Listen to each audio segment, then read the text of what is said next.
9, kita buka box nomor 9. Bagus nanti sama. Karena boxnya demo crazy, Pak Mahfud melihat demokrasi kita semakin crazy atau enggak sih sebenarnya?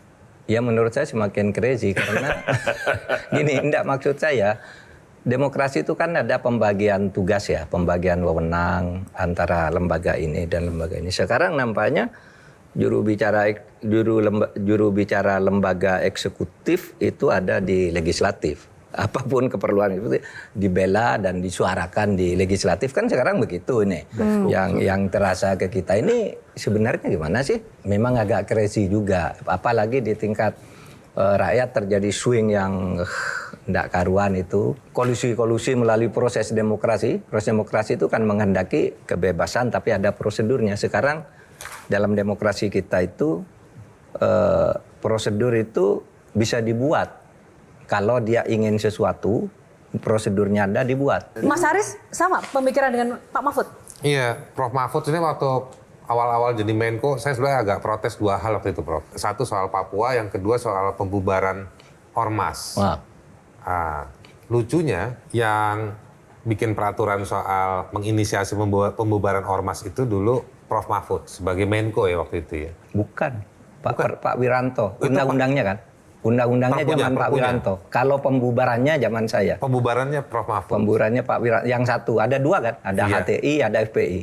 Kalau nggak salah HTI menggugat juga ke pengadilan. Ya. Atau FPI. Kalau nggak salah HTI. Tapi lawyernya Prof Yusril. Yusril. Nah, sekarang Prof Yusrilnya jadi Menko.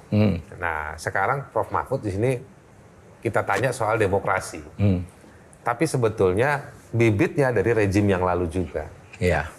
Ini kan udah terbalik-balik nih semua nih. Yang dulu melawan ada di dalam hari ini, yang dulu di dalam sekarang di luar.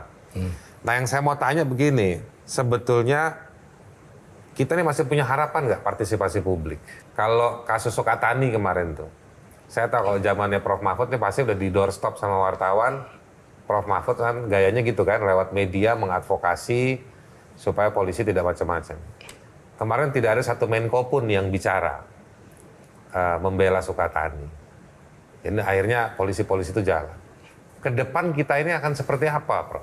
Saya tidak Termasuk tahu. yang tinggi-tingginya juga nih ya, yang ahli-ahlinya di dalam, di luar, segala macam. Iya itu. Saya sih di luar dan di dalam kan sama aja. Dulu ketika sebelum saya jadi Menko, saya juga vokal tentang HTI. Karena HTI ya, jelas-jelas mengadakan Kongres Internasional di Jakarta dan keputusannya diumumkan kami tidak setuju negara Pancasila, kami tidak setuju demokrasi, kami akan membentuk negara khilafah dari Thailand sampai ke Australia, mencakup Indonesia, Malaysia. Nah, masa begitu tidak dibubarkan? Dibubarkan. Kalau FPI itu sebenarnya tidak pernah dibubarkan sampai sekarang, tapi dinyatakan tidak punya legal standing. Dibaca aja, tapi orang menyebut dibubarkan, tidak apa-apa. Karena begini, FPI itu ya sesudah berlakunya undang-undang keormasan yang baru kan harus memperbarui izin ke kementerian.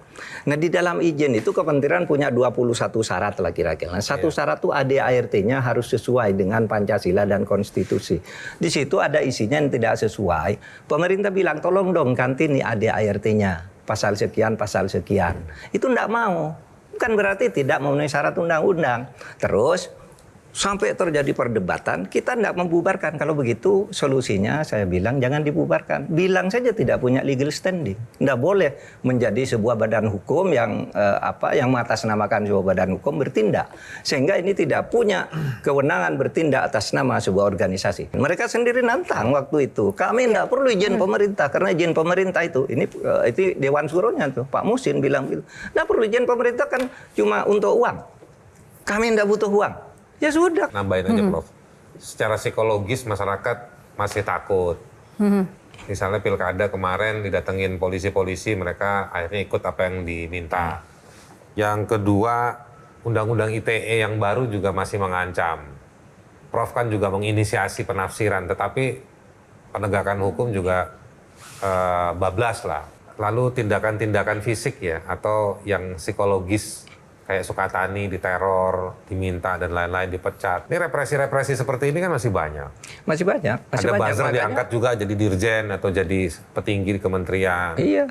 Kan orang makin takut. Pak Prabowo kan dulu kan bagian yang Prof koordinir juga kan sebagai Menko kan. Iya, iya. Ya kita harus optimis karena begini, negaranya negara demokrasi. Meskipun ada teror-teror tadi, tapi secara umum kita kan bebas bersuara. Yang kedua, kalau negara demokrasi itu menghendaki terjadinya sirkulasi kekuasaan. Situasi kekuasaan itu artinya secara periodik ada pergantian kekuasaan berdasar penilaian rakyat. Nah kita masuk dari situ aja. Sekarang kita berjuang sebisa mungkin, nanti 5 tahun lagi mari kita pilih orang yang bisa memberi janji yang lebih bagus gitu. Dan memberi janji bukan omongan maksud saya, artinya track record-nya itu menjanjikan bahwa dia tuh bisa memperbaiki. Jelajahi cara baru mendapatkan informasi. Download Metro TV Extend sekarang.